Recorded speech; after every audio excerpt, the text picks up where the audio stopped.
Kosi Campbell is a competitor in every sense of the word. Growing up in Cleveland, he was a kid that played sports and always wanted to win. But after finishing his education, he needed a change of scenery. He needed a new challenge. I wanted to be a U.S. Army Ranger. Went to Ranger school, loved it, got my Ranger tab pretty early on. I was probably in the military maybe under 2 years and I already got my Ranger tab. After years of military training, 9/11 happened. Kosi jumped from training into war. As a U.S. Army Ranger, he served multiple deployments, even earning a Purple Heart, but was witness to things no one should ever see, all in the defense of his country. Losing friends, obviously, it's a hard thing, especially when they're really close friends.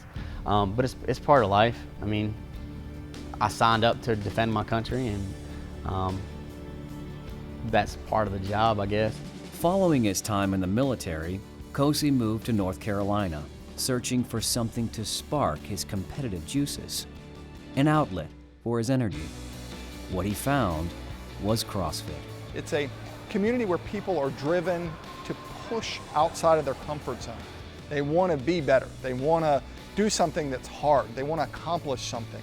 Kosi found a new challenge in the world of CrossFit competition. He just didn't enter events, he won them, over and over, until something just felt off. I felt like I was getting weaker.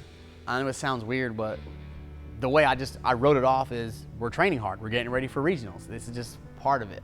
But it was a little bit more than that. Like my chest started to hurt, which was super weird. Like I had severe chest pain, not like I can't breathe, but almost like you get punched in the chest. That's when Allison and then a couple people from my home gym was like, Kosi, you might want to get that checked out. Allison O'Brien is Kosi's workout partner, student, and friend. After workouts, he was more tired than usual. You know, he had headaches, he was nauseous, he wanted to sit by the window at night so that he would have cool air on him. And these are changes that kind of prompted me to say, hey, maybe we should get that lump looked at. With some hesitation, Kosi finally saw a doctor at a local breast clinic, which led to a mammogram, an ultrasound, then finally a biopsy. They called me back a few days later, and that's when they told me I had cancer. I thought it was a joke. I swear I thought it was a joke. I'm like, haha, okay, dudes or guys don't get breast cancer, especially healthy guys. I'm not overweight, I don't smoke, I don't dip. All those, like, I guess, things you always hear associated with cancer, I didn't do any of them. This amazingly strong person, almost invincible to me, man, had breast cancer. And it threw me back. It definitely did, you know? We thought he'd go in and it'd be a lump and it would be gone and no big deal, but it was cancer and it was hard. Hard for Kosi Campbell because he's a fighter. He's an athlete. He's strong in every sense of the word. But cancer can make even the strongest weak. It was hard for a guy who went to war, was wounded, and survived to realize his biggest enemy in life was actually breast cancer. I'll never forget this. I went in for chemo and they pulled me into this room and they hooked me up to the machine. I'm sitting down and I'm getting it with like 10 other people. It was so, I can't explain it. It was crazy. Like I'm getting chemo and there's 10 other people around, women, guys, and they're old. They're older. They looked horrible. And in my head, I'm like, oh my God, I'm gonna look like that. That's when I freaked out. I was like, oh my God. And for me to say I'm gonna be weak and fragile, I'm not used to that. Kosi was weak, but he was determined to recover.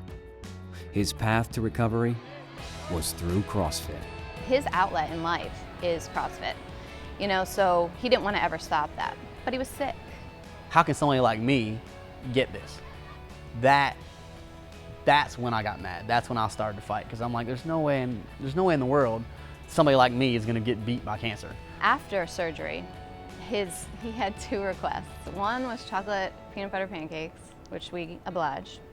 And the second was immediately to go back to the box to see his CrossFit family. I could see a difference when he was working out just because of like going through the therapy. You know, the chemotherapy is like a poison to the body. Seeing him go through that, I could see a difference. But I did not see a change in his drive to be on the team, to compete. That it never slowed down, it never changed. If anything, it was more, hey, I got to prove myself that, you know, this isn't going to take me down. I think it was more on the other side that he was trying to push, you know, rather than that hurting him. For Kosi, there was no looking back. He never thought about or feared death. In fact, he was more afraid of losing something else. I was more worried about losing my hair for obvious reasons. When he lost it, it was emotional for him, and that we joke about it. But you know, I was there when he lost the first big clump, and it was a very hard moment for him, because it was almost like, we're here now. This is real. But now, this is real. Just a little more than a year after diagnosis, Kosi is cancer-free and working as hard as ever in the CrossFit box, doing what he does best: fighting, competing, succeeding. You know, if this story reaches at least one man out there that may feel the same way, it's so worth it, because I really believe that had we not gone when we did, we could have lost him. I was one of the lucky ones. I mean, I did catch it semi-early, didn't attach to any lymph nodes. So the earlier you can detect it, the better off you are. It's crazy, like I said, just to be a male and get breast cancer. Men don't even know to check, let alone, you know, I mean, it could possibly be breast cancer. You don't know to check as a man.